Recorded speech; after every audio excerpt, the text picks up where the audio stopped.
की देशांतर गति अमरापुरी नाम की नगरी में पहुंचे। वहाँ के राजा द्वारा बनवाया हुआ एक अति सुंदर शिवालय था।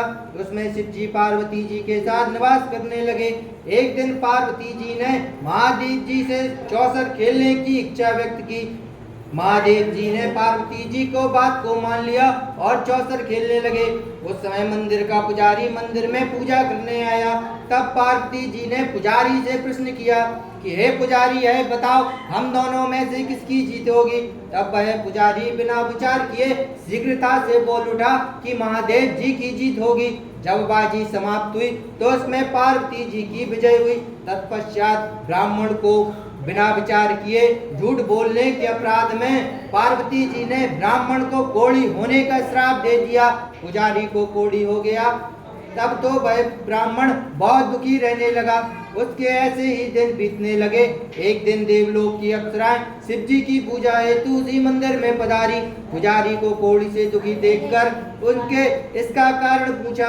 तब ब्राह्मण ने आधो पांच सब कथा उन्हें कह सुनाई। अप्सराएं बोली, हे पुजारी, तुम दुखी मत हो, शिव जी तुम्हारे सब दुखों को दूर कर देंगे। तुम व्रतों में सर्वोपरि 16 सोमवार का व्रत और उसमें भक्ति सहित करो। तब पुजारी अपने दोनों हाथ जोड़कर विनम्र वचनों से उन अप्सराओं से 16 सोमवार के व्रत की विधि पूछने लगा। अप्सराएं बोली, हे पुजारी, जिस दिन सोमवार हो उस दिन भक्ति भाव से व्रत करें, स्वच्छ वस्त्र पहने और आधा सेर गेहूं का स्वच्छ आटा लेकर उसके 3 अंग बनाएं। घी, गुड़, धूप, दीप, नैवेद्य, पुंगी फल, बेलपत्र, जनेऊ जोड़ा, चंदन, अक्षत और पुष्प आदि से प्रदोष काल में भगवान शंकर का विधि विधान से पूजन करें। तत्पश्चात उन 3 अंगों में से एक शिव जी को अर्पण करें। शेष उन 2 अंगों को शिव जी का प्रसाद समझकर उपस्थित भक्तों में बांट दें। फिर आप भी स्वयं प्रसाद ग्रहण करें। इस प्रकार 16 सोमवार का व्रत करें। फिर 17वें सोमवार के दिन पाव से गेहूं के आटा लें, उसकी बाटी बनाएं, उसमें घी और गुड़ मिलाकर चूरमा तैयार करें। फिर शिव जी को भोग लगाकर भक्तों में बांटकर कुटुंब सहित प्रसाद लेवें। ऐसा करने से शिव जी की कृपा से आपके सब मनोरथ पूर्ण होते हैं। ऐसा कहकर अप्सराएं स्वर्ग को चली गई। ब्राह्मण ने उनके पिता अनुसार 16 सोमवार का व्रत किया और शिव जी की कृपा से वह कोढ़ मुक्त होकर आनंद से रहने लगा। कुछ दिन बाद शिव जी और पार्वती जी फिर पुनः उस मंदिर में पधारे।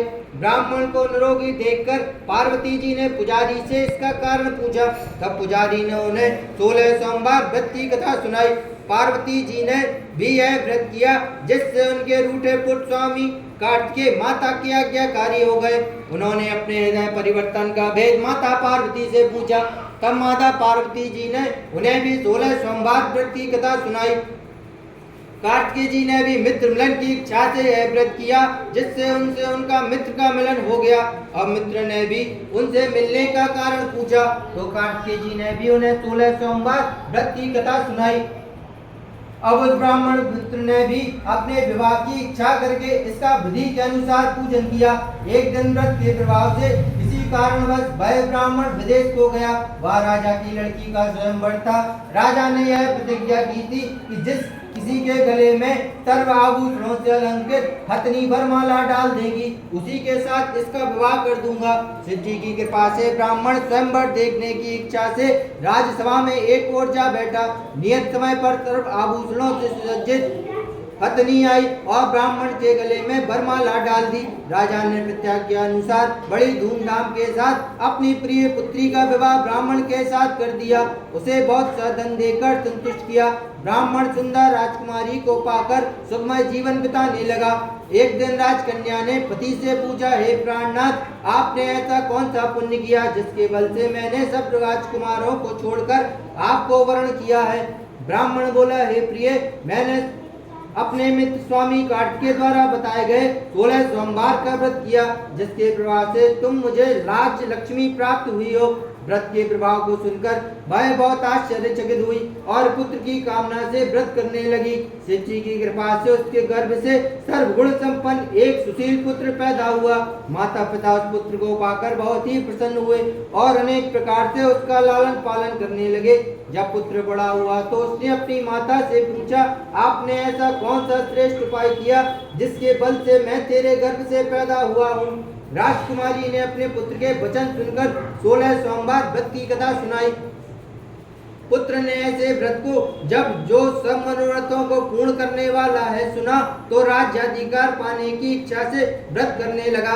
तब एक देश के वृद्ध राजा ने कुछ दूतों को अपनी कन्या के योग्य वर ढूंढने को भेजा। उन्होंने आकर उसी ब्राह्मण कुमार को, जो कि सर्वगुण संपन्न था, वरण किया और राजा ने अपनी पुत्री का विवाह उसके साथ कर दिया। राजा के स्वर्गलोक गमन होने पर इसी ब्राह्मण युवक को सिंहासन पर बिठाया गया, क्योंकि दिवंगत राजा के कोई पुत्र नहीं था। राज्य के पाने पर भी ब्राह्मण युवक 16 सोमवार का व्रत करता रहा। जब 17वां सोमवार आया तो उसने अपनी प्रियतमा से पूजन सामग्री लेकर शिव पूजा के लिए शिवालय चलने को कहा। राजपुत्री ने उसकी आज्ञा की कुछ भी परवाह नहीं की और सब पूजन सामग्री दास दासियों द्वारा मंदिर में भिजवा दी, परंतु आप नहीं गई। तब राजा ने शिव जी का पूजन समाप्त किया। तब आकाशवाणी हुई, हे राजन, तुम अपनी रानी को शीघ्र ही राजमहल से निकाल दो, नहीं तो तेरा सर्वनाश कर देगी। आकाशवाणी सुनकर राजा के आश्चर्य का ठिकाना न रहा। ना चाहते हुए भी राजा ने रानी को अपने महल से निकाल दिया। रानी भाग्य को कोसती हुई नगर के बाहर निकल गई। बिना पद बड़े वस्त्र पहने भूख से व्याकुल धीरे धीरे चलकर एक नगर में पहुंची। वहां एक बुढ़िया सूत काट कर बेचने जाती थी। बुढ़िया उसकी दुखी दशा देखकर बोली, चल तू मेरा सूत बिकवा दे, मैं वृद्ध हूं, मुझसे बोझ उठाया नहीं जाता। यह सुनकर रानी ने बुढ़िया के सिर से सूत की गठरी उतारकर अपने सिर पर रख ली। उसी समय तेज आंधी आई और बुढ़िया का सूत पोटली से जुड़ गया। बुढ़िया ने दुखी होकर रानी को अपने पास से हटा दिया। अब रानी एक तेली के घर पहुंची।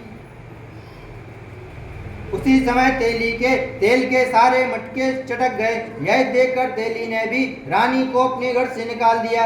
अत्यंत दुख पाती हुई रानी एक नदी के तट पर पहुंची, जिससे नदी का समस्त जल सूख गया। तत्पश्चात रानी एक वन में तालाब में सीढ़ी से उतरकर पानी पीने लगी। उसके हाथ का स्पर्श होते ही नील कमल के समान जल असंख्य कीड़ों से भर गया। प्यास से व्याकुल रानी ने उसी जल को पीकर एक पेड़ की सुंदर शीतल छाया में विश्राम करना चाहा, परंतु रानी जिस पेड़ के नीचे जाती उस पेड़ के पत्ते तत्काल सूख कर गिर जाते। उस वन की सरोवर की ऐसी दशा देखकर गौ चराते ग्वालों ने अपने गोसाई जी से, जो उस मंदिर में पुजारी थे, उनसे कहा और रानी को पकड़कर गोसाई जी के पास लाए। रानी की मुख और क्रांति शारीरिक शोभा देखकर गोसाई जी जान गए, यह अवश्य कोई विधि की गति की मारी कुलीन स्त्री है।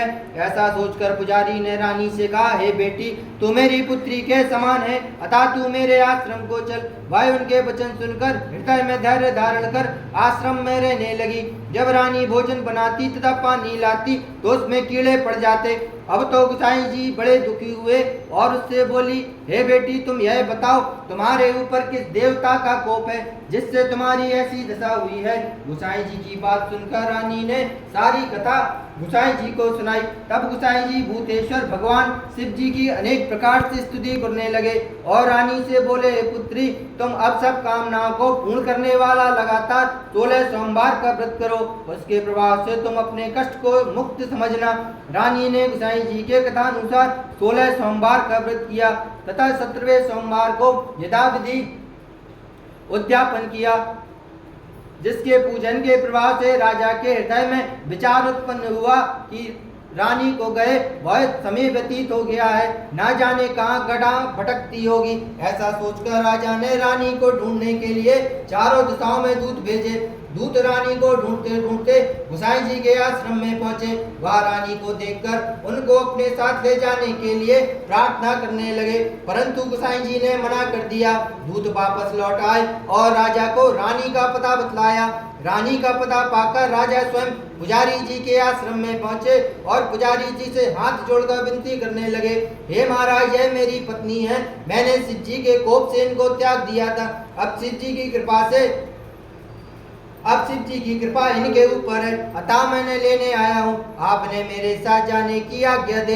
गोसाई जी ने राजा के वचनों का विश्वास कर रानी को राजा के साथ जाने की आज्ञा दे दी। रानी गोसाई जी की आज्ञा पाकर बड़े प्रसन्न मन से राजमहल में आई।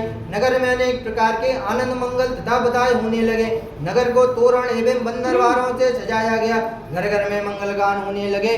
पंडित लोग वेद मंत्र पढ़कर राजा रानी का स्वागत करने लगे। इस प्रकार रानी ने अपनी राजधानी में प्रवेश किया।